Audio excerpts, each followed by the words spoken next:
Ini kiat yang pertama ya. Bagaimana supaya kita semangat, kita mengetahui memang Al-Quran dan Sunnah memerintahkan kita untuk selalu semangat. Tadi dalilnya surah Al-Ankabut ayat 69, orang yang semangat memaksakan diri menuju jalan kami, maka kami akan pandu dia ke jalan kami. Dan Allah bersama dengan orang yang berbuat baik. Dan Nabi SAW mengatakan, aku tidak suka dengan pesimis, tapi aku suka dengan optimis. Dan selalu semangat untuk mengerjakan. Yang kedua, yang bisa menjadi kiat agar kita selalu semangat teman-teman sekalian. Sebagaimana ahli maksiat semangat. Kejar janji Allah di ibadah yang kita kerjakan. Bahasa ceramahnya fadilah. Saya sarankan diri saya dan Bapak Ibu sekalian, jangan kerjakan satu jenis ibadah kecuali Anda sudah tahu Anda akan dapat apa di ibadah itu. Allahu Rabbi wal Islamu dini wa Muhammadan Rasulullah. Assalamualaikum warahmatullahi wabarakatuh. Alhamdulillah. Selalu saja lisan kita memuji Sang Pencipta Allah atas segala nikmat dilimpahkan kepada kita, terutama nikmat Islam dan iman. Karena dengan Islam dan iman kita jadi mengenal Tuhan kita Allah, siapa yang menciptakan, mengurus, merawat, mengatur, yang mengadakan dari awal dan yang akan memusnahkan semua yang di langit dan di bumi, kecuali Allah. Kita jadi mengenal siapa Sang Pencipta Allah. Kita pun akhirnya mengetahui apa yang dia perintahkan, baik wajib ataupun sunnah, sehingga kita amalkan. Dan kita juga tahu apa yang ia larang, sehingga kita selamat dari ancaman dan hukumannya. Ini nikmat tidak terhingga tentunya, ditambah lagi dengan nikmat kesempatan untuk menuntut ilmu, nikmat kesehatan, keturunan, pasangan hidup, dan segala macam hal yang Allah Subhanahu wa Ta'ala memerintahkan kita untuk menikmati dan juga bersyukur. Dan kalimat syukur berada di ujung lidah kita. Dan sangat mudah diucapkan Alhamdulillah. Dan dengan mengucapkan ini maka semua nikmat itu akan dipertahankan, bahkan akan ditambahkan oleh Sang Pencipta Allah Subhanahu wa Ta'ala. Selanjutnya kita panjatkan salam hormat kita kepada utusan Allah Nabi besar Muhammad sallallahu alaihi wa ala alihi wa sahbihi wasallam, sebagaimana Allah telah perintahkan kita untuk mengucapkan salam hormat kepadanya. Dan juga dengan berharap dibalas sesuai dengan apa yang Allah janjikan. Satu kali salam hormat kepada manusia terbaik ini akan dibalas 10 rahmat. Dan rahmat Allah Subhanahu wa Ta'ala meliputi segala sesuatu. Baik itu pengampunan dosa, peninggian derajat, pemenuhan kebutuhan, bahkan solusi dari permasalahan-permasalahan dalam hidup kita. Bapak Ibu sekalian, saya mohon maaf sempat telat kurang lebih 18 atau 19 menit. Harusnya kita mulai 14.00 tadi. Tapi karena sebelumnya kami ada live tadi di kantor dan ada syuting iklan Uhud Tour Travel, maka saya telat. Mudah-mudahan Bapak Ibu bisa memaafkan dan memakluminya, serta saya sangat yakin menunggu dalam majelis ilmu apalagi di rumah Allah akan tetap dicatat pahala oleh Allah Subhanahu wa Ta'ala. Baik, kita akan masuk teman-teman sekalian pada kesempatan ini kajian tematik, judulnya semangat dalam beribadah. Dalam hidup seorang muslim, memang pondasinya harus selalu semangat. Islam menolak semua yang bertolak belakang dengan semangat. Seperti malas. Ya. Karena Nabi SAW berlindung dari sifat malas. Dan menyuruh kita berlindung dari sifat malas. Bahkan sebagian ulama mengkategorikan malas kalau sengaja dilakukan sehingga terbengkalai ibadah, masuk dalam kategori dosa besar. Jadi nggak boleh dalam Islam. Yang ada adalah selalu semangat dalam hal-hal yang baik, hal-hal yang bisa mendatangkan balasan yang sempurna dari Sang Pencipta Allah Subhanahu wa Ta'ala. Baik itu dalam hal-hal yang diwajibkan ataupun yang disunnahkan. Wajib seperti sholat 5 waktu misalnya, puasa Ramadan, zakat, haji bagi yang mampu, bakti sama orang tua, ya, dan yang lainnya. Seperti juga menuntut ilmu di saat kita sekarang lakukan ini. Ataupun yang disunnahkan dari sholat sunnah, puasa sunnah, sedekah, berdoa, berzikir. Semuanya harus diisi dengan semangat. Atau yang berhubungan dengan masalah urusan duniawi kita. Semangat dalam aktivitas keseharian. Selama bukan haram. Kita dianjurkan untuk semangat untuk mencari nafkah. Untuk mengejar yang terbaik dari urusan dunia kita. Misalnya di kampus atau di sekolah titel akademik tertinggi. Misalnya Bapak Ibu di kantor mengejar jabatan yang terbaik. Semua itu dibolehkan. Dan Allah rangkumkan dalam surah Al-Qasas, surah nomor 28 ayat 77, wabtaghi fima ataqallahu daral akhirah wa la tansa nasibaka minad dunya. Kejarlah apa yang terbaik yang Allah janjikan di akhirat sana untuk kalian dan jangan lupakan bagian kalian dari dunia. Jadi orang muslim memang harus selalu semangat mengejar urusan akhiratnya dan urusan dunianya. Selalu mencari prestasi terbaik. Dan apapun yang membuat atau bertolak belakang dengan semangat itu berarti sesuatu yang negatif dan dilarang dalam agama Islam. Semangat yang sedang kita bahas adalah semangat dalam beribadah atau semangat dalam mengerjakan hal-hal yang diperbolehkan. Sebelum jauh membahas tentang dalil, contoh-contoh dari para salafus saleh berhubungan dengan masalah ini, perlu kita tahu teman-teman sekalian, potensi semangat ini selalu ditunggangi oleh syaitan kepada orang-orang yang hatinya lemah secara keimanan agar semangatnya dipakai dalam maksiat. Bukankah orang-orang yang ingin melakukan perbuatan dosa misalnya berzina, dia ingin target berzina dengan seseorang lawan jenis misalnya, atau dengan seorang pelacur wa na'udzubillah, kita akan temukan dia semangat untuk mengerjakan itu. Dia programkan, dia siapkan baju terbaiknya, parfum terbaiknya, waktu terbaiknya, kendaraan terbaiknya, mungkin ucapan godaan yang terbaiknya, mungkin juga gerakan-gerakan terbaiknya.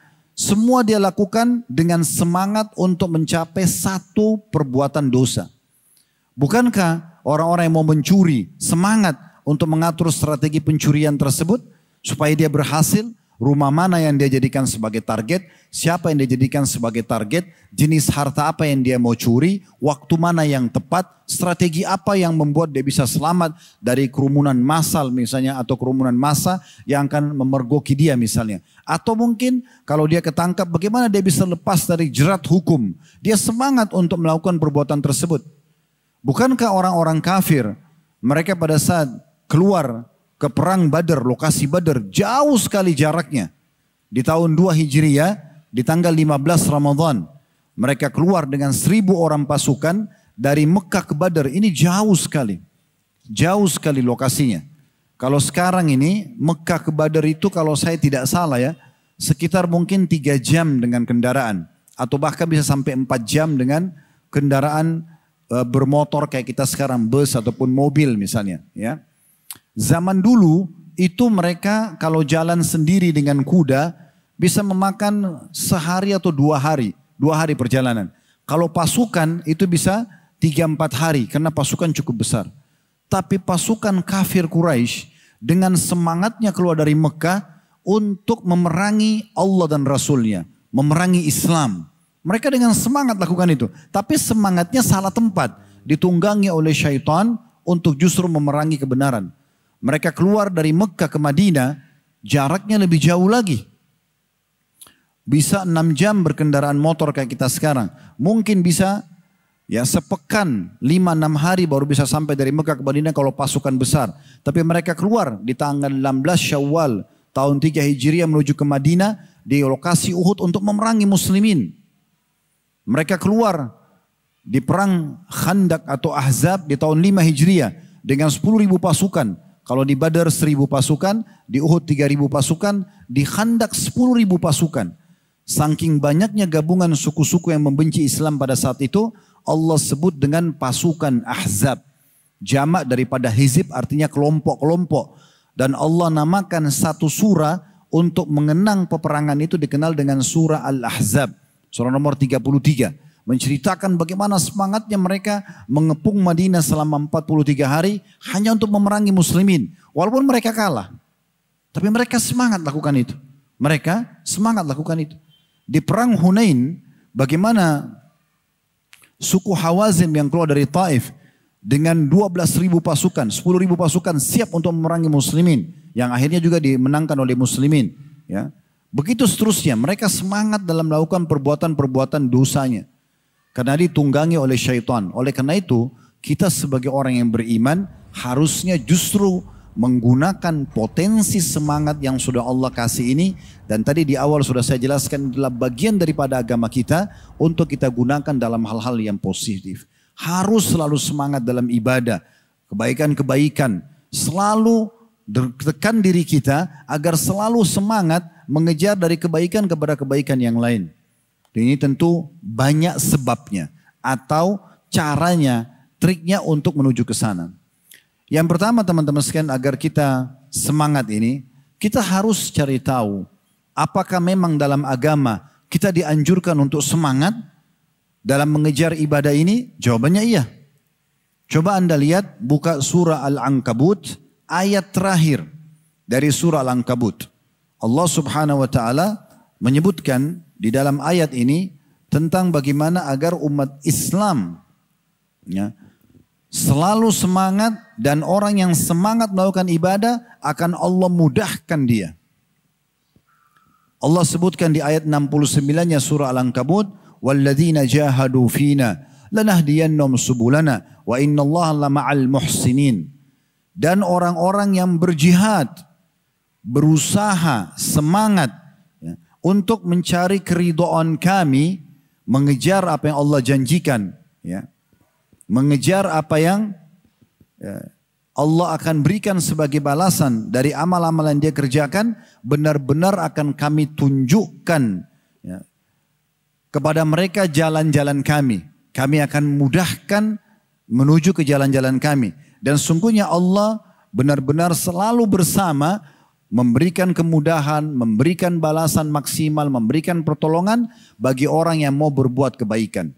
Ayat ini ayat yang sangat jelas dan gamblang tentang perintah agar setiap muslim semangat dalam mengerjakan kebaikan-kebaikan tersebut. Dan jangan pernah berikan celah syaitan untuk mengendorkan semangat kita dalam ibadah, justru membuka semangat dalam pintu kemaksiatan. Karena syaitan itu lemah. Allah Subhanahu wa taala mengatakan dalam Al-Quran, "Inna kaida syaitani kana dha'ifa." Sesungguhnya tipu daya syaitan itu sangat lemah. Bapak Ibu, wajib hukumnya menghapus persepsi dari benak kita kalau syaitan itu kuat. Biasa kan ada orang bilang begitu ya. Kenapa Anda buat dosa? Wah, godaan syaitannya kuat banget. Ini bohong, dia tipu dirinya sendiri. Kuat dari mana? Apakah syaitan menjelma depan mata kita lalu mencekik kalau kita tidak berzina? Atau kita dicambuk sama dia? Atau dia akan memenggal leher kita kalau kita tidak bermaksiat? Demi Allah dia tidak mampu. Dan Allah sudah bongkar dalam surah Ibrahim apa yang akan disampaikan oleh iblis nanti hari kiamat di neraka. Syaitan akan mengatakan, "Da'autukum fastajabtum li." Saya hanya membisikkan kalian, kalian yang menjawab itu. Kalian yang sengaja menjawab panggilanku. "Fala talumuni walumu anfusakum." Jangan kalian salahkan aku, salahkan diri kalian sendiri. Ma'ana bimusrikhikum wa ma'antum bimusrikhi. Saya tidak bisa selamatkan diriku dan saya juga tidak bisa selamatkan diri kalian. Jadi iblis hanya membisikkan, syaitan hanya membisikkan. Sebagai contoh, Anda semua hadir di sini. Masya Allah begitu banyak yang hadir, walaupun di siang hari mungkin banyak di antara kita masih beraktivitas ataupun mau istirahat siang, tapi meluangkan waktu untuk datang. Saya yakin tadi pada saat Anda mau datang ke sini, ada saja godaan syaitan. Udahlah, tidak usah hadir. Oh, masih ada aktivitas yang ini dan itu. Tapi apa yang terjadi? Saya yakin teman-teman kada sudah menginjakkan kaki di masjid ini, berazam, bertekad dengan semangat. Tidak, saya mau dengar pengajian offline. Saya mau cari ilmu. Syaitan bisa buat apa? Enggak bisa buat apa. Dia kalau tidak bisa membuat seseorang muslim meninggalkan satu ibadah, maka minimal dia hanya mengendorkan semangatnya atau mengurangi kadar pahalanya. Tapi kita bisa melawannya. Oleh karena itu tidak ada alasan untuk tidak semangat. Tidak ada alasan. Jadi fahami poin pertama agar Anda selalu bisa semangat dalam ibadah. Kalau ini memang perintah Allah. Dan kalau kita sudah melangkah satu langkah saja. Kayak tadi Anda sudah starter motornya, starter mobilnya, sudah coba jalan. Maka dengan sendirinya Allah mudahkan sebagaimana tadi akhir surah Al-Ankabut. Anda kalau sudah daftar di travel, mau haji sama umrah. Kalau Anda tetap berjalan, walaupun syaitan bisikin, maka Allah akan mudahkan perjalanannya. Begitu seterusnya, semuanya akan Allah mudahkan. Awalnya saja syaitan membuat kita malas. Di saat kita bangun tengah malam misalnya, kita digoda oleh syaitan. Sebagaimana kata Nabi SAW, kalau seseorang di antara kalian bangun di tengah malam dalam hadis sahih, maka pendampingnya dari malaikat di sebelah kanannya akan mengatakan, bangunlah, sholatlah. Biasa kalau bapak ibu terkaget tengah malam, ada bisikan mau sholat tahajud itu dari malaikat. Kita mau ikutin atau tidak itu tergantung keputusan kita pribadi. Tapi kata Nabi SAW, nanti pendampingnya dari qarin, pendamping dari syaitan akan mengatakan, tidurlah, malam masih panjang. Jadi masih 3:30, masih bisa tidur setengah jam. Kadang-kadang tinggal 10 menit subuh, udahlah tidur 5 menit, padahal kebablasan nantinya. Itu syaitan yang goda. Caranya gimana? Tolak saja. Tidak usah ikutin. Coba Anda bangun, Anda wudu, Anda sholat.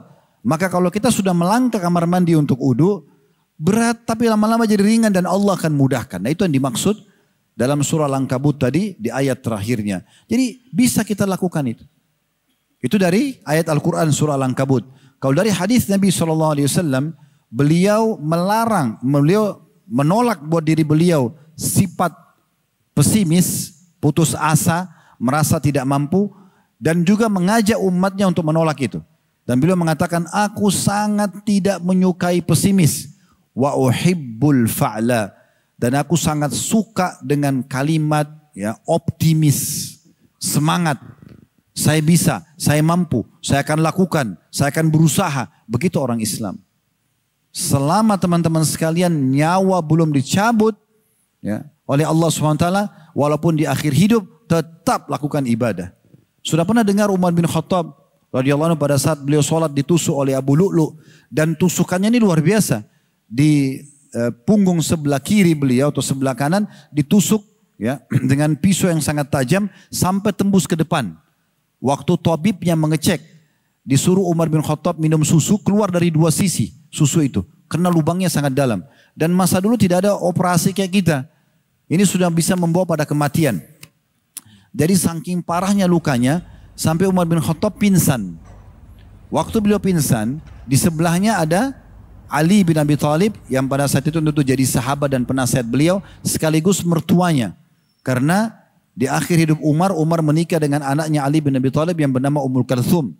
Dan beliau meninggal di pangkuan Ummu Kalthum ini radhiyallahu anhu majma'in. Dan di sebelahnya Ali ada Abbas, paman Nabi radhiyallahu anhu majma'in. Maka Abbas bisikin Ali, ini sudah waktu sholat masuk, sudah azan. Amir Mukminin, raja kita ini, memimpin orang beriman sedang pingsan. Bagaimana caranya kita bangunkan? Kita biarkan saja dia, dalam pingsannya nanti dia sadar baru dia sholat, atau bagaimana? Kata Ali tidak. Kita bangunkan dia. Dan saya tahu caranya. Maka Ali mendekat dengan kuping Umar sambil mengatakan, As-salah ya amiral mu'minin. As-salah ya amiral mu'minin. Salat wahai pemimpin orang-orang beriman. Salat wahai pemimpin orang beriman. 2 kali. Tiba-tiba Umar bangun dari pingsannya dan mengatakan apa? Ya, benar. La Islam liman la salatalah. Tidak akan dianggap seseorang itu muslim yang tidak salat. Padahal ini lubang nih. Ya, dari belakang ke depan lubang. Kita kadang-kadang cuma kena blink sedikit, enggak ke masjid. Ya. Cuma ngantuk sedikit, enggak salat malam. Ini dalam kondisi sudah akan mendatang ajal, menjemput ajal. Ajal akan menjemputnya, tetap semangat dalam ibadah. Anak beliau Abdullah bin Umar radhiyallahu anhuma, di akhir hidupnya, rambutnya semua sudah putih. Alisnya putih, jenggotnya semua putih. 90 tahun lebih. Beliau pernah pegang bibit pohon kurma. Pohon kurma ini mirip sama kita pohon kelapa. Bapak Ibu sekalian. Kalau ditanam dari kecil, bisa puluhan tahun baru berbuah. Lama sekali, umurnya juga panjang, ratusan tahun. Pohon kurma sama. Abdullah bin Umar di akhir hidupnya sudah putih semua rambutnya, putih jenggotnya. Sudah ini orang anggap sudah akan meninggal dunia. Gitu, nggak lama lagi. Tapi beliau ambil bibit pohon kurma yang kecil. Dan beliau mau tanam.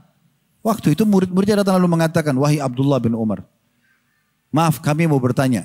Kira-kira kalau anda tanam pohon kurma ini, kapan anda ambil manfaatnya?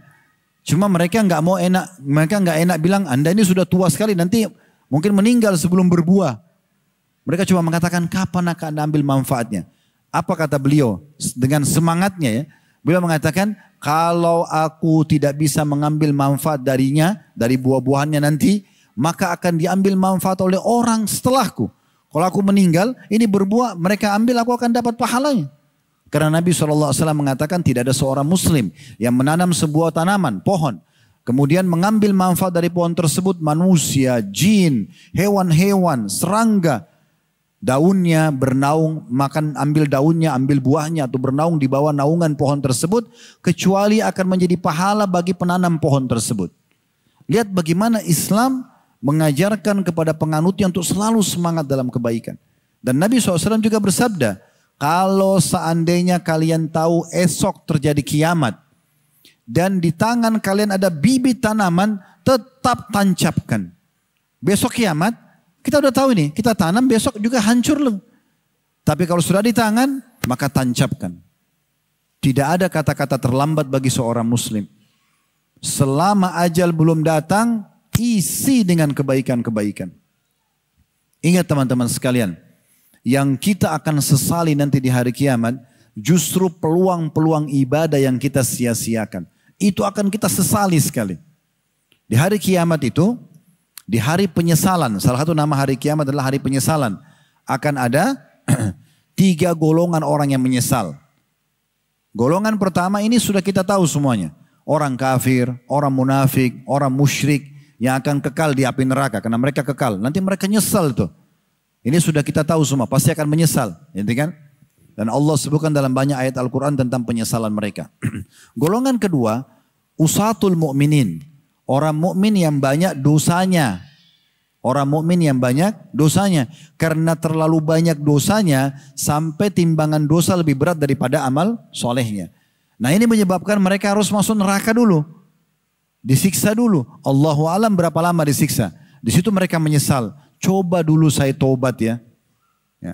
Ini penyesalan yang terjadi. Makanya teman-teman kalau masih ada kesempatan. Saya punya judul ceramah di YouTube kalau teman-teman cari. Judulnya itu inilah hari emasmu. Setiap kali Allah kasih kesempatan kita hari seperti ini. Walaupun cuma 1 hari. Anggap besok kita meninggal. Ini hari emas. Karena 1 hari ini bisa kita tambah amal-amal soleh di buku amal kita, dari apa yang sudah kita kerjakan yang lalu, atau kalau kita punya dosa yang menyebabkan hukuman hari kiamat, atau mampir ke neraka dulu, bisa kita segera taubat kepada Allah Subhanahu Wa Taala. Ini kesempatan mas. Jadi kalau orang yang dosanya lebih banyak hari kiamat karena tidak taubat selama di dunia, daripada amal solehnya juga nyesal, akan masuk neraka dulu. Walaupun mereka keluar nanti masuk ke dalam surga. Ada golongan ketiga, ini yang perlu kita fokus. Yaitu penyesalan orang-orang beriman yang masuk ke dalam surga. Tapi banyak peluang derajat di surga yang dia bisa dapatkan kalau peluang amal soleh di dunia dia tidak sia-siakan. Misal, Bapak Ibu setiap malam kan selama hidup punya kesempatan sholat malam. Tapi selalu syaitan bisikin, kan cuman sunnah, kamu ngantuk, apalah 1000 godaan syaitan. Dan kita selalu iyakan. Sehingga lewatlah 10 tahun, 20 tahun dari hidup kita tidak pernah sholat malam. Ini teman-teman tidak dosa karena sunnah. Tetapi tetap akan menjadi penyebab penyesalan pada hari kiamat.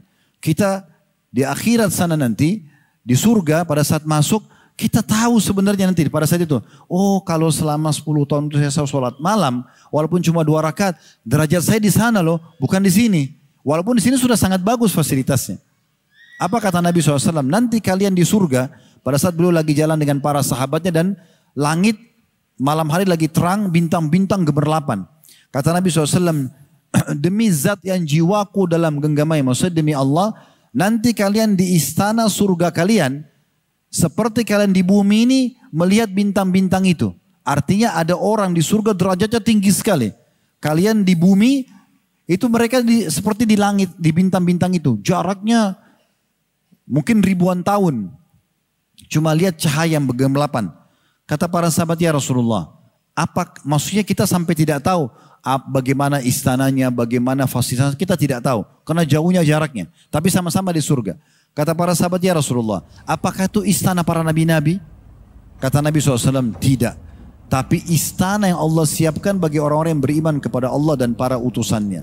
Maksudnya orang-orang yang sibuk beramal saleh. Kalau ada peluang amal soleh yang Bapak Ibu sia-siakan, nyesal nanti hari kiamat.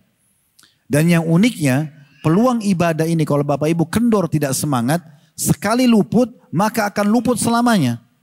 Contoh, tadi misalnya, di waktu sholat duhur. Maaf kalau di sini teman-teman kebetulan contoh yang saya sebutkan tepat pada Anda ya. Karena saya tidak kenal Anda semua dan saya tidak tahu kalau tadi misalnya ada yang masbuk sholat. Misal tadi waktu duhur ada orang masbuk sholat. Dia telat 1 rakaat. Sehingga di buku amalnya dicatat sholat duhur di hari Kamis di tanggal ini ya dia telat 1 rakaat. Tentu akan beda pahalanya dengan orang yang sholat dari awal waktu. Ya, karena mulai takbiratul ihram sama imam Allahu Akbar, kita juga Allah Akbar, mulai malaikat catat pahalanya. Pahala gerakan, pahala bacaan, pahala doa akan dibaca. Orang yang masbuk 1 rakaat, dia kehilangan peluang itu dari awal waktu itu. Dia mulai dicatat pahala di rakaat kedua yang dia ikut sama imam. Kalau salam, dia kan harus tambah 1 rakaat. Itu enggak dihitung berjamaah, itu dihitung sholat sendiri. Berarti sholat duhurnya yang 4 rakaat, 3 rakaat dia dapat berjamaah, 1 rakaat dihitung sholat sendiri. Pahala sendiri. Berarti beda dengan orang yang ikut berjamaah 4 rakaat kan? Bayangkan Bapak Ibu sekalian, ini yang harus difahami. Orang ini, walaupun dia nyesal, biar dia menangis darah, tidak akan pernah dia bisa kembali ya meminta pada imam atau minta kepada Allah kembalikan waktu karena saya ingin ikut dari awal takbiratul ihram pertama imam. Gak bisa lagi. Selamanya akan dicatat dia masbuk pada saat itu. Maka jangan sia-siakan. Jangan terus terlalaikan. Harus semangat mencari mana yang terbaik. Bagi bapak-bapak sebelum azan sudah ke masjid. Selalu di saf pertama. Selalu tidak ketinggalan takbiratul ihram pertama imam. Itu harus menjadi target. Para salafus saleh teman-teman sekalian. Menjadikan ini sebagai semangat mereka. Ya. Anda bisa lihat misalnya ya, dinukil oleh para ulama tentang bagaimana para ulama salaf menjaga. Ada Waqi ibn al-Jarrah menukil tentang Al-A'mash. Al-A'mash ini namanya Sulaiman ibn Mahran. Salah satu gurunya Imam Bukhari. Ya, guru yang kesekian di jalur sanad hadis. Terkenal dengan kesolehannya. Waqi ini menceritakan Al-A'mash itu selama kurang lebih 70 tahun tidak pernah luput dari takbiratul ihram. 70 tahun imam Allah Akbar, dia Allah Akbar di belakangnya. Tidak pernah ketinggalan satu kali pun. Karena semua bisikan syaitan mengendorkan semangat dia untuk mengejar, dilawan. Ya. Bagaimana caranya supaya tidak telat? Jangan telat datang. Jangan azan baru wudu, telat nanti. Dan sekali telat takbiratul ihram tidak bisa diperbaikin. Gak bisa, selamanya. Itu kerugian. Dan sudah cukup membedakan derajat kita sama orang yang datang dari awal waktu tadi. Makanya Nabi SAW memotivasi kita dalam hadis beliau yang masyhur. Siapa yang tidak ketinggalan takbiratul ihram imam selama 40 hari. 40 hari ini programkan walaupun cuma sekali seumur hidup Bapak Ibu. Terutama Bapak-Bapak ya. Walaupun sekali seumur hidup. Kalau bisa selamanya bagus. Kayak tadi Al-A'mash 70 tahun tidak pernah ketinggalan. Subuh, duhur, asar, maghrib, isya. Imam Allahu Akbar, dia Allah Akbar di belakangnya. Tapi Nabi SAW bilang apa? Siapa yang tidak ketinggalan takbiratul ihram imam 40 hari. 5 waktu sholat ya. Subuh, duhur, asar, maghrib, isya hari pertama. Hari kedua, hari ketiga. Ini kurang lebih lah 1 bulan setengah. 1 bulan 30 hari ya. Kemudian tambah 10 hari lagi. Sebulan setengah atau kurang sedikit. Itu non-stop bapak-bapak terutama. Azan sudah di masjid. Imam Allah Akbar, Anda juga Allah Akbar. Apa jaminannya? Kata Nabi SAW, dia akan dijamin dari kemunafikan. Ya. Selamat dari kemunafikan. Dan dia juga akan bersih dosa-dosanya. Dan ini motivasinya.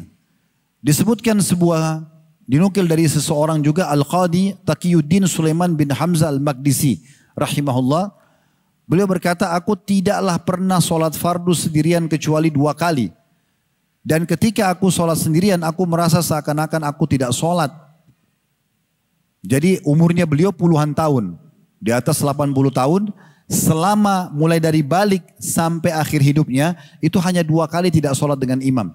Itu pun karena ada uzur syar'i. Ya. Selebihnya semua dengan imam. Begitu luar biasa mereka menjaga. Muhammad bin Sama'ah rahimahullah berkata, selama 40 tahun aku tidak pernah luput takbiratul ihram bersama imam. 40 tahun. Kalau tadi untuk mendapatkan selamat dari sifat kemunafikan dan api neraka ya dalam hadis. Siapa yang tidak ketinggalan takbiratul ihram imam selama 40 hari, dia akan selamat dari api neraka dan kemunafikan selamanya. Akan Allah jamin itu. Ya. Ini dia tidak pernah ketinggalan imam takbiratul ihram pertama imam 40 tahun. Walaupun sehari saja. Kecuali ketika ibuku meninggal dunia. Jadi pada saat ibunya meninggal dunia, karena dia sibuk mengurusnya, sampai membawa ke pemakaman, lewat waktu sholat azan. Dan pada masa itu, masa mereka, belum ada mikrofon kayak kita sekarang. Sehingga dengan kesibukan urus jenazah ibunya, dia nggak dengar azan. Setelah kuburin baru dia tahu ternyata sholat sudah lewat. Itu aja satu dia kehilangan. Selebihnya 40 tahun semua tidak pernah ketinggalan takbiratul ihram pertama imam. Ini luar biasa gitu.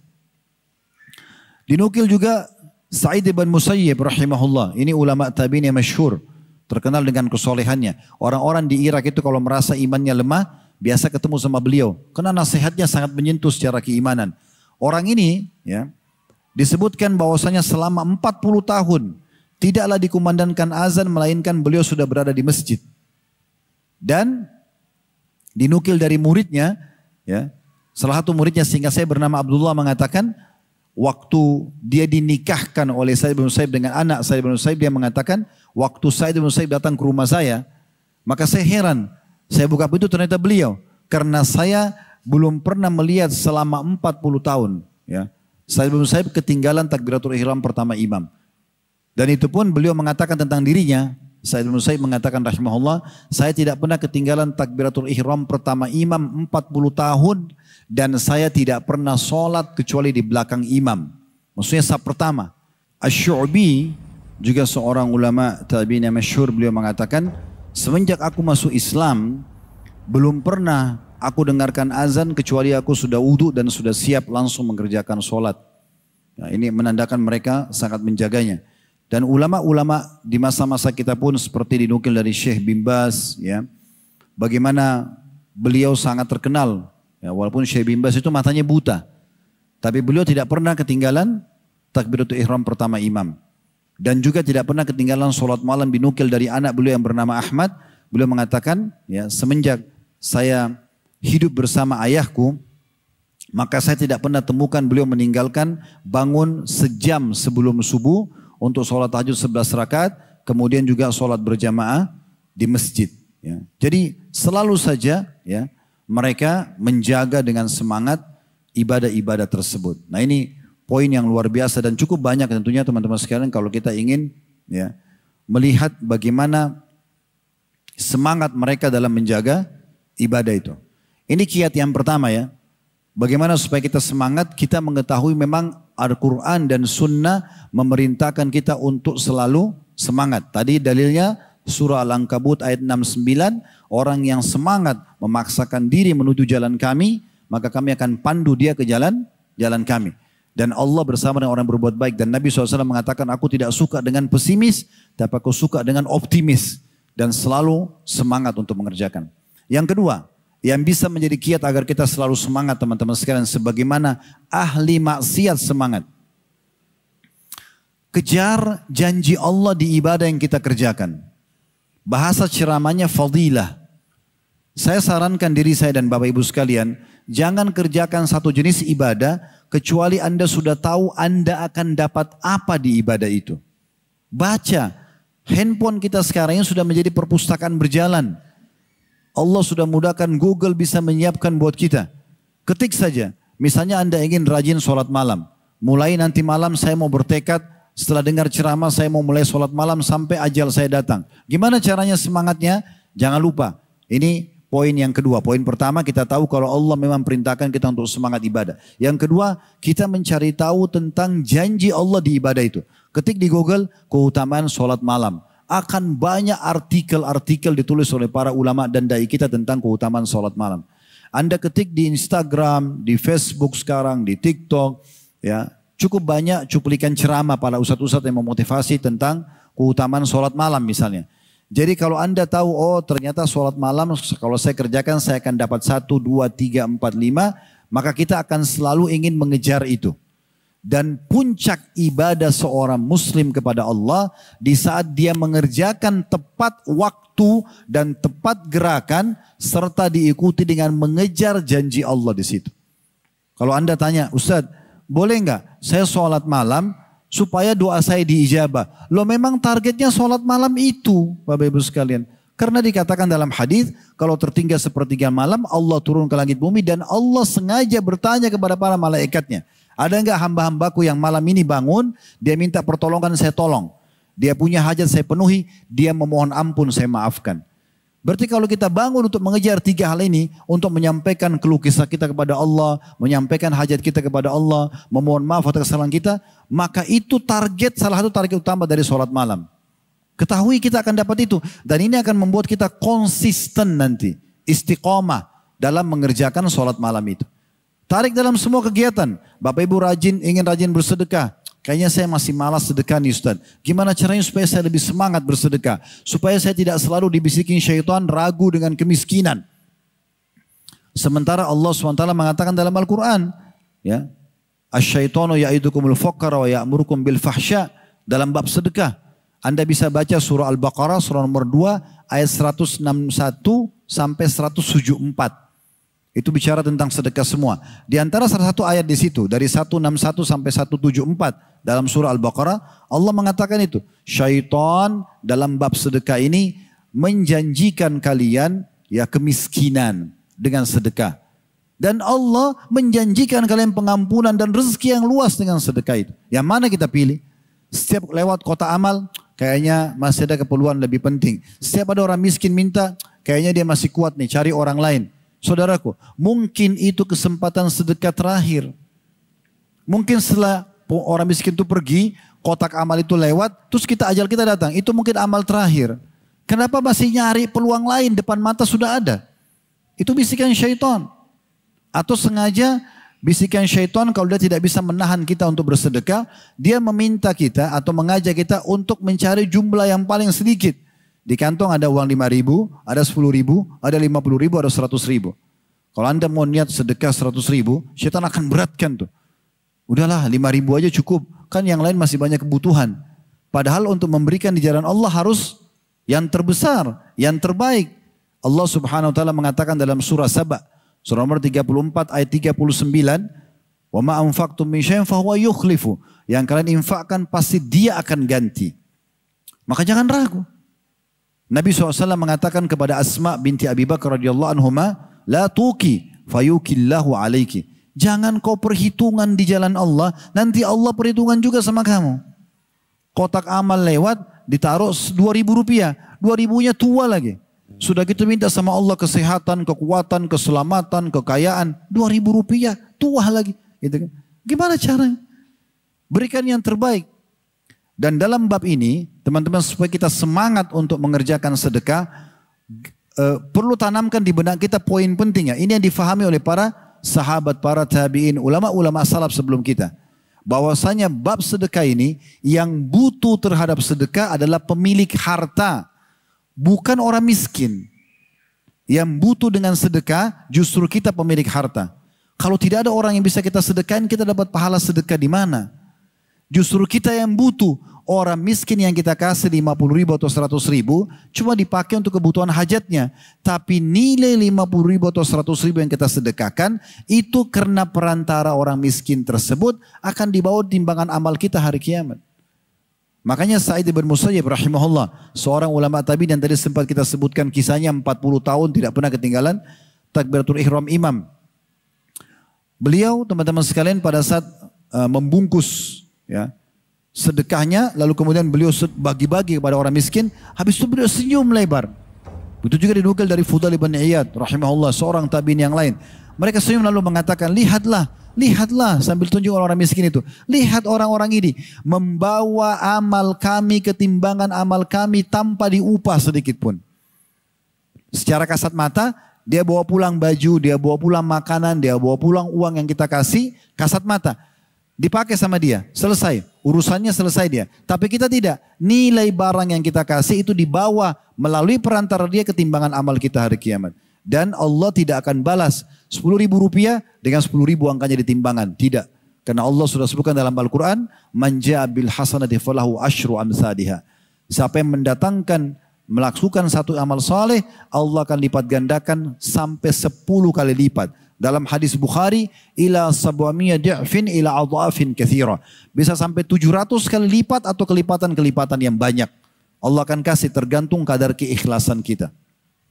Dalam ibadah juga ini teman-teman, Anda bisa dapat ekstra pahala dari pengemasan ibadah. Pengemasan ibadah. Contoh, kita kembali ke contoh awal tadi, sholat malam. Kalau teman-teman bangun malam, karena sudah baca keutamaan, oh sholat malam dapat ini nih. Ya. Terus kita terbangun malam, kita teringat hadis itu, oh kayaknya sholat malam besar keutamaan, saya mau sholat deh. Dapat pahala, dapat pahala. Tapi ada orang yang bisa mendapatkan ekstra pahala dari sholat malamnya. Caranya gimana? Kemas sholat malam itu dengan baik. Contoh, sebelum tidur diniatkan memang ingin bangun sholat malam. Siapkan baju khusus untuk sholat malam. Mukena kalau ibu-ibu mungkin khusus. Sejadah kita khusus dibubui minyak wangi. Kita sudah pilih surah yang kita ingin baca. Kita sudah tentukan jam yang kita ingin bangun untuk sholat malam. Maka ini kemasannya, pahalanya lebih besar. Beda pahalanya antara orang yang keluar, ada orang miskin lewat, dia sedekah. Dapat pahala, dapat pahala. Tapi ada orang yang bisa dapat pahala ekstra dari kemasannya. Sebelum keluar rumah, dia udah sisipin di kantong kanan, kalau ibu-ibu mungkin di dompetnya atau di tasnya, uang 50.000 rupiah atau 10.000 rupiah yang baru, yang belum lecek misalnya, khusus untuk sedekah. Dia sudah niat, ketemu siapapun di jalan dia akan kasih. Ini kan dia kemas dari rumahnya. Pahalanya lebih besar dibandingkan orang yang tiba-tiba saja ada kesempatan ibadah. Nah ini penting. Orang yang nabung untuk haji dan umroh, tidak punya persiapan, dia kemas tuh. Supaya dia bisa berangkat kapan. Beda dengan orang, tunggu aja deh, kapan nanti Allah kasih rezeki baru saya haji atau umroh. Beda dengan orang yang memang dari awal mengemasnya. Nah ini kemasan ini penting sekali. Ini yang kedua kiatnya. Jadi teman-teman sekalian, yang pertama ketahui memang Allah dan Rasulnya perintahkan kita untuk selalu semangat dan malas yang disengaja, terutama meninggalkan ibadah bagian daripada dosa. Kemudian yang kedua, cari tahu tentang keutamaan ibadah yang ingin kita kerjakan. Tadi baru dua yang kita kasih contoh, baru sholat malam dengan sedekah. Tapi semuanya, ingin bakti sama orang tua, ingin rajin berdoa, ingin rajin berzikir, ingin rajin ibadah apapun, baca Quran misalnya atau hafal Quran, baca cari keutamaannya. Sebagaimana kalau Bapak Ibu punya satu pelanggaran ibadah, satu pelanggaran agama, atau lebih dari satu. Misalnya ada orang terbiasa bohong, orang terbiasa zina, orang terbiasa judi. Bagaimana caranya dia meninggalkan? Maka dia mencari tahu tentang ancaman Allah di dosa itu. Ketik ancaman di Google, ancaman orang berbohong. Di YouTube misalnya ceramah, ancaman orang berbohong. Nanti dengan dia dengar atau dia baca, dari ayat, dari hadis membuat dia, oh ternyata saya diancam ini, dia bisa meninggalkan. Yang ketiga teman-teman sekalian, yang bisa menjadi motivator kita untuk selalu semangat adalah teman-teman yang baik, komunitas yang baik. Ini penting sekali ya. Bagaimana kita selalu bersama dengan orang-orang yang lebih baik imannya daripada kita. Dan ini dicontohkan oleh Nabi SAW. Waktu beliau hijrah ke Madinah sebagai pondasi dasar negara Islam di Madinah, beliau melakukan 3 perbuatan penting. Ini pondasi dasarnya. Dan setiap muslim harusnya bisa menjadikan sebagai pondasi dia berpijak dimanapun dia tinggal. Yang pertama, Nabi SAW membangun masjid. Masjid Quba dan Masjid Nabawi. Supaya ada tempat ibadah buat umat Islam. Jadi kalau Anda berada di satu kota, satu desa, dan alhamdulillah kita syukuri di negara kita ini tidak asing, sering ada masjid agung, masjid jame, masjid raya, apalah namanya, yang merupakan simbol kota itu. Ya, ini cukup bagus, ini sangat bagus. Tapi kalau Anda misalnya punya perusahaan, bisa Anda buat musola atau masjid kecil untuk karyawan Anda misalnya, ya, yang bisa mereka aktivitas sholat. Mungkin di rumah ada tempat khusus, Anda khususkan sholat buat Anda sama keluarga. Sholat malam, sholat sunnah. Nah ini penting. Ini yang Nabi SAW contohkan pertama. Kemudian yang kedua adalah Nabi SAW mempersaudarakan antara muhajirin dan ansar. Ini yang penting, ini jadi saksi bahasan kita. Jadi antara penduduk asli atau pribumi dengan pendatang. Penduduk asli Madinah dengan muhajirin, orang hijrah dari Mekah. Ini pendatang. Ya. bagaimana tidak ada lagi batas di antara mereka. Nabi SAW motivasi orang-orang Madinah, sambut saudara-saudara kalian itu, berikan yang terbaik, Allah akan jamin buat kalian surga, Allah akan gantikan rezeki kalian. Maka orang-orang Ansar dalam surah Al-Hasyr disebutkan, seingat saya surah nomor 59 ayat 21, bagaimana mereka, Allah mengatakan wa yu'thiruna ala anfusihim walau kana bihim khasasa. Orang-orang Ansar memaksakan diri mereka untuk memberikan dan mendahulukan saudara mereka muhajir pendatang walaupun mereka tuh kurang atau membutuhkan itu. Orang-orang Ansar ya tidak membiarkan satu pun dari muhajir datang dari Mekah itu kecuali tinggal di rumah mereka. Mereka perebutkan. Bahkan setelah sekian tahun kalau seorang muhajir yang dari Mekah hijrah ke Madinah itu sudah mulai punya kemampuan, sudah mulai mapan, dia mau keluar pamit dari rumah saudaranya Ansar, orang Ansar itu nangis merengek-rengek, tolong jangan keluar dari rumah saya, tinggallah di sini, keberkahan kami harapkan, gitu kan? Karena inginnya mereka mendapatkan pahala. Dan ini apa pondasi dasarnya? Ukhuwah, persaudaraan, mencari komunitas yang baik. Itu yang Nabi SAW contohkan. Sehingga tidak ada lagi lintas suku, tidak ada lagi lintas negara ya antara muslim dengan muslim yang lain. Dan kita dianjurkan mencari sesama jenis kita. Laki-laki sama laki-laki, perempuan sama perempuan yang lebih baik ibadahnya daripada kita. Lalu kita mencintai dia karena Allah. Jalin persahabatan dengan dia. Pernah ada satu sahabat sholatnya khusyuk sekali dalam masjid. Sampai ada orang di depan Nabi SAW waktu lihat orang itu mengatakan, ya Rasulullah, saya cinta orang ini karena Allah. Sholatnya luar biasa.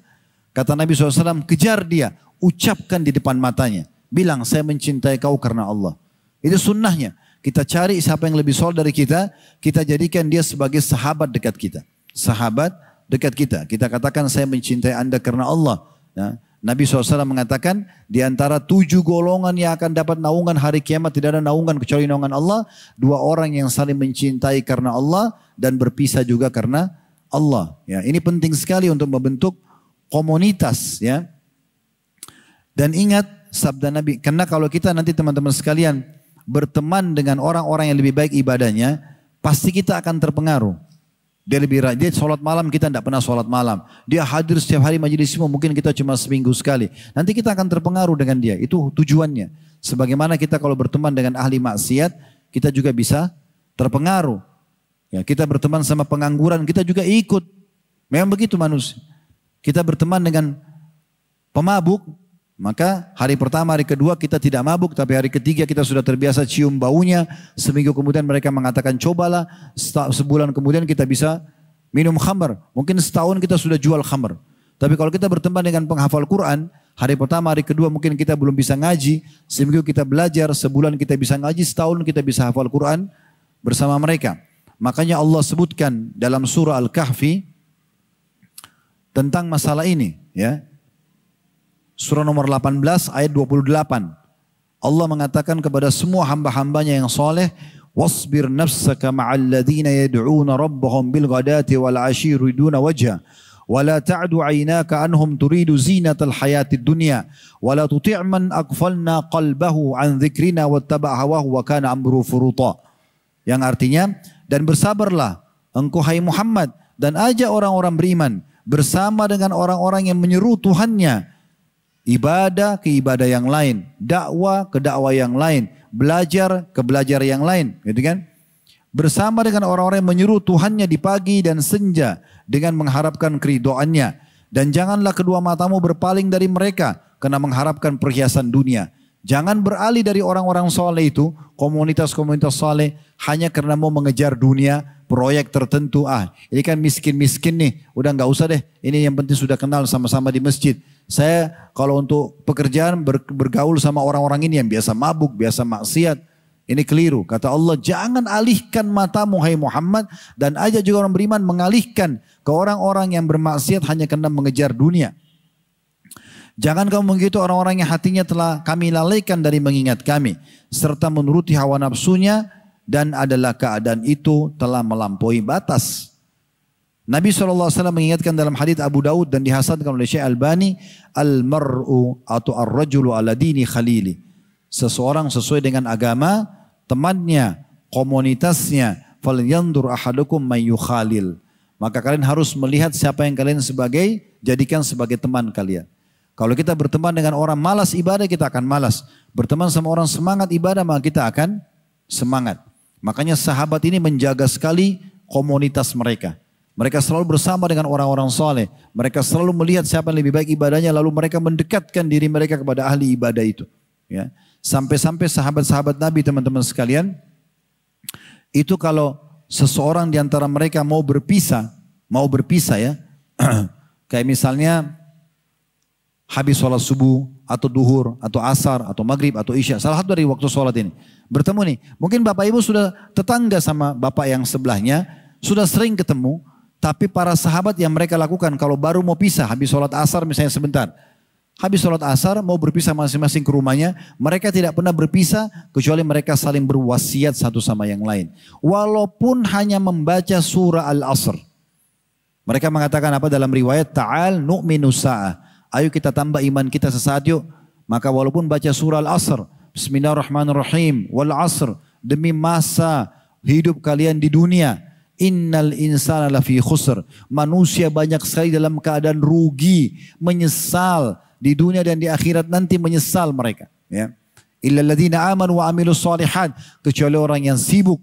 Beriman dan beramal saleh. Wa tawasaw bil haqq. Saling mewasiatkan kebenaran ini. Watawasau bis sabr, saling mewasiatkan agar bersabar dalam mempertahankan amal soleh sampai ajal datang. Walaupun cuma baca surah Al-Asr, baru mereka pisah, tidak ada masalah. Tapi begitu orang soleh sama orang soleh yang lain. Orang soleh sama soleh, mereka pasti akan saling mengingatkan. Kalau kita lagi buat salah, diingatkan sama dia. Jangan loh, itu nggak boleh dalam agama. Diingatkan. Tapi kalau teman-teman yang fajir, yang jauh dari agama, dia biarkan aja. Bahkan dia menyebabkan kita untuk berbuat maksiat kepada Allah Subhanahu wa taala. Saya mengajak teman-teman sekalian, coba buka surah As-Saffat. Ya. Kita baca ayat 51-nya. Surah As-Saffat ayat 51 dan beberapa ayat setelahnya. Baik, surah As-Saffat surah nomor 30 ayat 51. Perhatikan Allah menggambarkan bagaimana, ini luar biasa ya. Allah bocorkan buat kita di dunia apa yang terjadi nanti di akhirat. Bagaimana nanti di neraka, di surga, ada nanti orang masuk surga. Dan semoga insya Allah kita termasuk ini. Nanti ngobrol sama teman-teman yang sama-sama di surga. Mengingat ada satu temannya dulu di dunia yang selalu mengajak pada keburukan. Perhatikan, kita dengarkan di sini Allah berfirman. Menceritakan buat kita yang akan terjadi nanti. Ini mukjizat Al-Quran. Al-Quran itu menceritakan tentang umat sebelum kita. Supaya ambil pelajaran. Hukum-hukum yang harus kita jalankan semasa hidup. Dan apa yang nanti akan terjadi di akhirat sana. Sampai kehidupan yang jauh ke depan kita sudah diberitahukan. Di ayat 51 bunyinya, qala qailum minhum inni kana li qarin. Salah satu dari ahli surga itu akan berkata, sungguh dahulu di dunia aku mempunyai seorang teman. Karena nanti kalau kita di surga teman-teman, kita akan mengenang tuh. Ingat gak dulu kita di masjid Bulak Rantai itu pernah duduk? Ingat gak pernah kita ke taklim ini? Ingat gak pernah kita buka puasa orang sama-sama? Itu semua akan kita lihat historinya. Kita akan mengenang semua kebaikan itu nanti. Saling bercerita. Nah ini salah satu yang ceritakan ahli surga akan bicara sesama lain. Terus dia bilang, oh saya ingat dulu di dunia saya punya teman satu loh. Lalu ayat 52-nya. Yaqulu a'innaka laminal musaddiqin. Temanku itu suka bilang. Ini ahli surga cerita sama ahli surga yang lain. Temanku itu suka bilang waktu di dunia. Apakah kamu sungguh-sungguh termasuk orang yang membenarkan hari kebangkitan? Kok ini percaya akhirat? Percaya ada azab kubur, ada hari kebangkitan, timbangan amal, ada surga neraka. Kau percaya itu? Lihat di situ dikasih tanda tanya. Kenapa? Karena temannya yang di dunia ini yang buruk ini, itu mengolok-olok dia. Kok ngapain azan ke masjid? Ngapain sibuk cari rezeki halal, tutup aurat? Ngapain hadir majelis ilmu lama-lama duduk? Jadi dia, kau percaya itu semua nanti di akhirat? Temannya bilang begitu.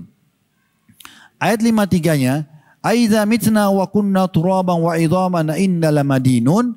Orang-orang yang teman buruk ini berkata pada orang yang baik ini, apakah bila kita nanti mati dan kita telah menjadi tanah, masuk ke kuburan dan tulang belulang, kan orang kalau sudah dikubur sekian tahun kan otot uratnya semua kan habis dimakan tanah, tinggal tulang belulang, ya. Apakah sesungguhnya kita benar-benar akan dibangkitkan dan diberi balasan?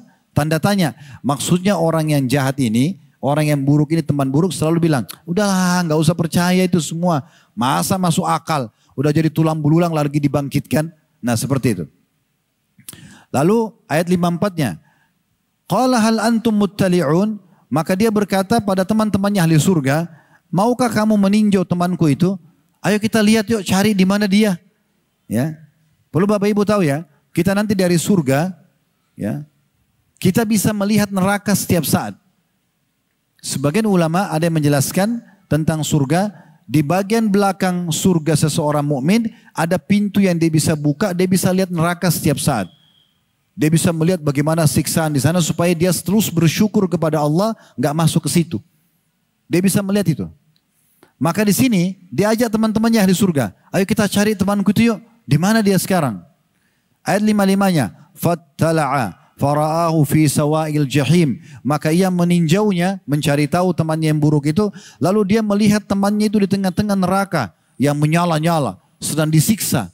Yang ajak-ajak dia, yang olok-olok di dunia, kau percaya itu kematian nanti ada kebangkitan? Kau percaya itu kalau sholat dikasih balasan? Percaya itu orang kalau zina akan dihukum? Dia olok-olok itu. Maka waktu dilihat nanti di hari kiamat didapat dalam neraka orang itu. Ayat 56-nya, ahli surga ini akan bicara sama temannya ahli neraka itu. Allah sudah bocorin buat kita di sini. Kata Allah, qala tallahi in kitta laturdin. Ia berkata pada temannya di neraka itu, demi Allah, sesungguhnya kau benar-benar hampir mencelakakanku. Yang ahli surga ini bilang sama temannya masuk neraka, kau hampir celakakan saya dulu nih. Kalau saya ikutin ucapanmu dulu, nggak percaya tentang kuburan, nggak percaya tentang hari kebangkitan, saya sama kamu di neraka nih. Ayat 57-nya, ahli surga ini mengatakan, walaula ni'matu rabbi lakuntu minal muhdarin. Jikalau bukan karena nikmat Tuhanku, Allah selamatkan aku dengan keimanan, dengan komunitas yang baik, pastilah aku termasuk orang-orang yang diseret ke neraka. Sama dengan kamu nih. Lalu ayat 58-nya, afama nahnu bimayyitin, maka apakah kita tidak akan mati? Ya. Maksudnya ahli surga ini mengatakan, kami juga mati sebagaimana kau mati. Tapi ayat 59-nya, illa mautatanal ula wa ma nahnu bimu'adzabin. Tapi kami rasakan kematian sebagai kalian, cuma mati satu kali saja. Dan setelah mati dibangkitkan, kami enggak disiksa seperti kalian di neraka. Kami mendapatkan kenikmatan. Ayat 60-nya, inna hadza lahuwal fawzul azim. Sesungguhnya ini benar-benar kemenangan yang besar. Ya. Jadi teman-teman jangan tunggu, ya, jangan tunggu, ya, kita berada di akhirat baru kita menyesal, jangan. Mumpung kita masih diberikan kesempatan. Demi Allah teman-teman sekalian, kalau di detik ini ada orang, carilah mungkin kuburan terdekat di Bulak Rantai ini, misalnya ada kuburan di mana, Anda mungkin lebih tahu teman-teman yang tinggal sekitar sini. Anggap dari kuburan itu salah satu kuburan ada yang terbuka, penghuni yang muslim dibangunkan sama Allah, dikasih waktu 5 menit dia hidup. Kira-kira 5 menit yang hidup ini, apa yang dia mau buat? Apa yang akan dia buat? Dia akan kembali cari makanan favoritnya di restoran. Dia akan kumpul sama teman-temannya. Dia akan biologi sama pasangannya. Dia akan mulai mengatur proyek-proyek baru lagi. Tidak, demi Allah. Dia akan melakukan satu dari 2 perbuatan saja. Dia kerjakan amal soleh yang bagi dia terbaik. Misalnya dia sholat 2 rakaat dalam 5 menit itu. Atau dia tobat dari dosa-dosanya. Gak ada yang lain. Nah sekarang posisikan diri antum kalau jadi mayit dan diberikan kesempatan hidup 5 menit itu. Kita akan kejar. Nah mumpung belum jadi mayit, jangan tunggu waktu itu. Antum masih dikasih nafas, masih dikasih kesempatan. Kami teman-teman sekalian sebagai da'i hanya bisa teriak-teriak seperti ini. Tapi kami tidak bisa ngawasin Bapak Ibu setiap saat datang ke rumah ketuk, Pak sholat, Bu sholat, sedekah. Gak bisa. Harus antum cerdas. Semua da'i-da'i hanya bisa menyampaikan. Para rasul hanya bisa menyampaikan. Tugas kita mendengar, tanamkan dalam hati, praktikkan dalam kehidupan. Orang yang cerdas, dengar ilmu, amalkan. Karena ilmu itu kita butuh, itu kendaraan kita menuju kepada yang terbaik di akhirat. Ilmu itu ibarat bodyguard, penjaga kita. Kita kalau sudah punya ilmu, tahu mana halal haram, ini jadi kayak bodyguard. Kita mau makan, kita mau minum, mau bekerja, mau apa saja, maka ilmu akan mengatakan, itu boleh, ini nggak boleh. Jadi pengawas kita. Itu bagus sekali. Gitu kan? Nah ini penting teman-teman sekalian. Baik, ini yang ketiga ya. Kalau kita ingin bicara tentang masalah ini banyak sekali. Kemudian yang keempat, jalankan sunnah Nabi SAW supaya kita bisa semangat dalam ibadah, sering menziarahi kubur dan mengingat kematian. Sering menziarahi kubur. Jadi usahakan dalam sehari atau sepekan lah paling tidak Anda pernah ziarah kubur. Nabi SAW dalam satu pekan itu bisa menziarahi kubur beberapa kali. Kuburan dekat rumah beliau namanya Baqi, kuburan para sahabat. Dan ziarah kubur ini tidak harus Anda masuk ke dalam, berdiri di atas kuburan tertentu. Walaupun di pintu gerbangnya saja. Saksikan, lihat dengan mata kepala kuburan itu. Ya.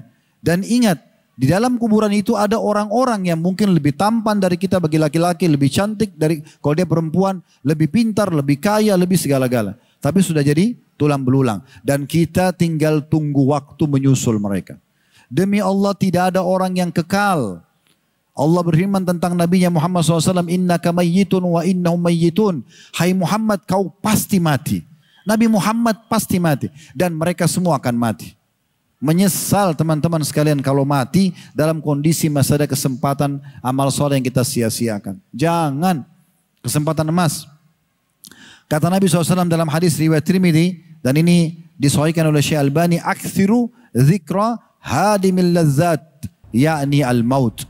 Perbanyak mengingat pemutus semua kenikmatan dunia, yaitu kematian.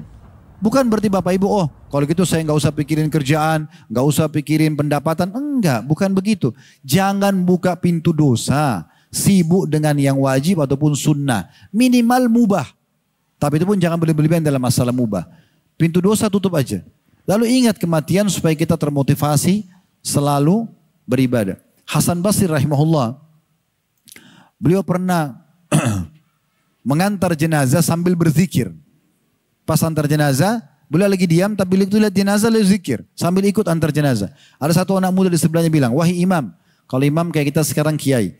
Wahai imam, kenapa anda berzikir? Kenapa anda berzikir? Kata Hasan Basri, wahai anak muda, berzikirlah. Karena yang sedang kita antar, udah nggak bisa berzikir. Ini yang mati ini sekarang udah bisa berzikir. Jangan tunggu dia. Di Condet ini teman-teman, pernah saya sholat Jumat di dekat kantor. Subhanallah, ada jenazah diantar. Jenazah itu ditaruh di bagian teras masjid dan ditaruh paling ujung. Ditaruh jenazah, geranda jenazah akan disolati habis Jumat. Di sebelahnya yang masih hidup buat saf. Saya ada di belakang waktu itu kebetulan. Saya jadikan itu bahan introspeksi diri. Subhanallah, yang masih hidup bisa beribadah. Yang sudah mati udah gak bisa buat apa-apa. Tapi saya sangat yakin yang mati ini, kalau dia bisa ngomong, dia berharap bisa kerjakan sholat Jumat bersama dengan orang yang masih hidup. Tapi sudah gak bisa.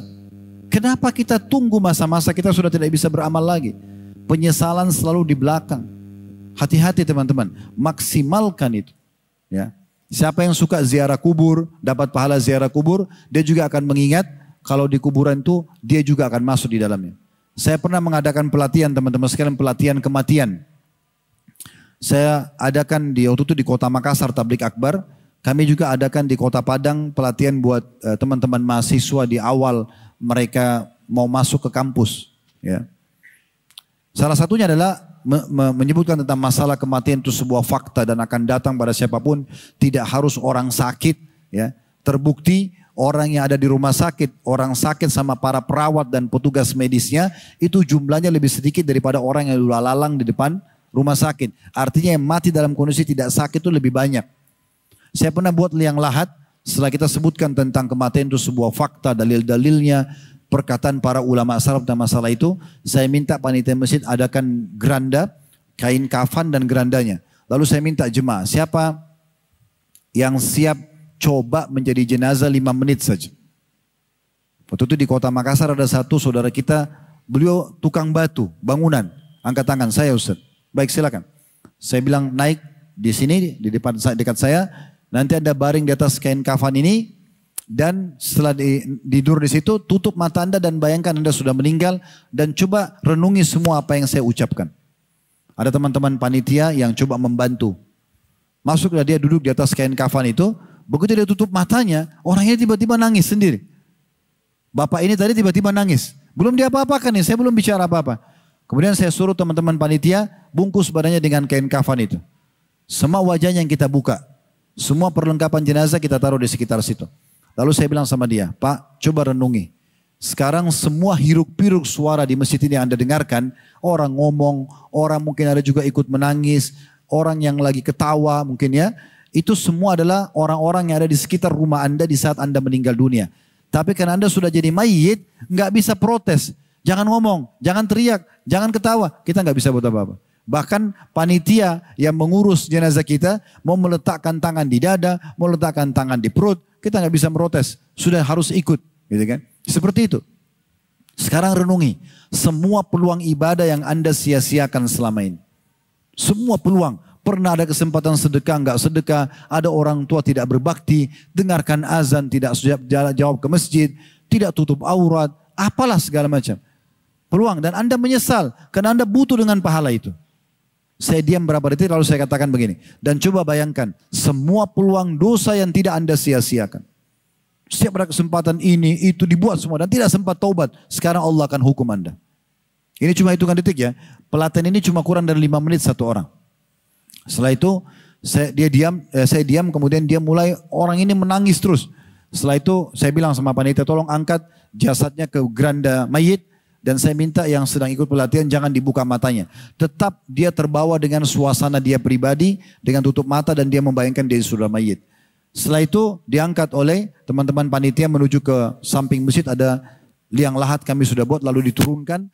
Saya bilang, ya coba sekarang renungi kalau Anda betul-betul akan masuk ke dalam kuburan, ya, dan kami akan tinggalkan Anda sebentar lagi, Anda akan ketemu dengan mungkar nakir yang menanyakan pertanyaan, itu penentuan Anda selamat atau tidak. Yang bisa menjawab hanya orang beriman dan beramal saleh. Kalau orang fasik dia tidak akan bisa menjawab apa-apa atau orang kafir. Maka dia turun, lalu saya suruh panitia tutup dengan kain di atas liang lahat tersebut. Kami semua keluar, saya dari luar pakai mikrofon mengatakan, coba buka mata Anda, lihatlah ini rumah Anda sekarang. 1 kali 2 meter ini rumah Anda sekarang. Ini adalah rumah Anda. Rumah yang tadinya 1000 meter, 1 hektar, udah nggak ada, jadi warisan. Udah nggak ada. Ini sekarang rumah Anda. Dan sebentar lagi 3 langkah ini kami melangkah, malaikat mungkar nakir akan datang dan menanyakan kepada Anda penentuan Anda selamat atau tidak. Jadi taman dari taman surga atau lubang dari lubang neraka. Setelah hitungan berapa detik saya minta beliau keluar. Waktu keluar Pak Bayu sekarang ini kenyataan ya. Bukan saya ngarang-ngarang. Dia sempoyongan Bapak itu. Terus kami pandu kembali masjid lagi, kami kasih mikrofon. Pak, tolong ceritakan ke jamaah pengalaman jadi jenazah 5 menit. Itu dia pegang mic sambil gemetar. Terus dia, Ustaz saya tobat, saya masih tinggalkan sholat, ada orang tua saya tidak bakti. Dia terbawa dengan arusnya sendiri. Dia ceritain sama semua jemaah sambil dia nangis-nangis. Setelah itu kita coba yang kedua, coba yang ketiga. Ada satu ibu-ibu akhwat kita coba sampai pingsan. Setelah mungkin kurang lebih durasi semua karena masing-masing 5 menit, sekitar 20-25 menit karena kami kasih sampel 5-6 orang. Lalu saya bilang, Bapak Ibu sekalian, ini baru pelatihan. Tapi demi Allah satu waktu nanti kita semua akan mati. Dan pada saat itu dibungkus kain kafan yang sebenarnya dan tidak akan pernah kembali lagi. Ingat, dunia yang selama ini kita kejar tidak ada kepemilikan abadi. Bapak Ibu yang punya motor, punya mobil, BPKB-nya sekarang surat polisinya atas nama Anda. Sementara kalau kita mati pindah tangan. Bukan punya kita. Rumah, tanah atas nama kita. Sementara begitu mati sudah pindah semua. Enggak ada. Jabatan, harta semua tidak ada milik kita. Ya. Makanya Nabi SAW mengatakan kalau orang meninggal dunia ikut ke kuburan 3 hal. Amalnya, keluarganya dan ya, hartanya. Dan akan pulang 2, harta dan keluarganya dan akan tinggal bersamanya amalnya. Maka rugi sekali orang yang sibuk saja dengan harta dan keluarga, tapi dia lupa amalnya justru yang akan menemani dia nanti di akhirat. Yang terakhir teman-teman sekalian kiatnya adalah memperbanyak doa kepada Allah Subhanahu wa taala dan selalu ulang-ulangi. Terutama doa yang diajarkan Nabi SAW kepada Muadz bin Jabal radhiyallahu anhu dalam hadits Abu Daud, Allahumma a'inni ala dzikrika wa syukrika wa husni ibadatik. Ulang-ulangi habis sholat, di saat lagi di kendaraan, di saat lagi pokoknya bukan di tempat yang dilarang zikir. Maaf, bukan di WC, di jalan, di pasar, ulangi. Allahumma inni ala dzikrika wa syukrika wa husni ibadatik. Tahu artinya apa? Ya Allah tolonglah aku. Allahumma inni ala dzikrika, agar selalu berzikir kepadamu. Wa syukrika, bersyukur kepadamu. Wa husni ibadatik, dan memperindah ibadah kepadamu. Setiap ada kesempatan lisan selalu istighfar. Kata para sahabat diantaranya Anas radhiyallahu anhu, kami menghitung Nabi SAW dalam satu majelisnya beristighfar kepada Allah 70 sampai 100 kali. Dalam riwayat lain Nabi selalu mengatakan Rabbighfirli wa tub alayya, Rabbighfirli wa tub alayya. Sambil ngomong sama temannya, ada jeda sedikit beliau selipin Rabbighfirli wa tub alayya. Sampai 70 kali dalam satu majelis. Karena selalu coba beramal soleh. Dan para salafus saleh mengatakan berbanyak istighfar, berbanyak zikir, berbanyak ibadah. Karena orang yang menemukan di setiap dua baris dari buku amalnya, amal-amal saleh termasuk istighfar dan amal-amal yang lainnya, maka dia akan sangat gembira nanti pada hari kiamat. Ingat, peluang hanya sekali, tidak bisa terulang lagi. Untuk beramal saleh dan jangan sia-siakan. Mumpung Allah memberikan umur kepada kita semuanya. Allahu a'lam. Kalau benar dari Allah, kalau salah dari saya mohon dimaafkan. Subhanakallahumma bihamdika, asyhadu an la ilaha illa anta astaghfiruka wa atubu ilaik. Wassalamualaikum warahmatullahi wabarakatuh.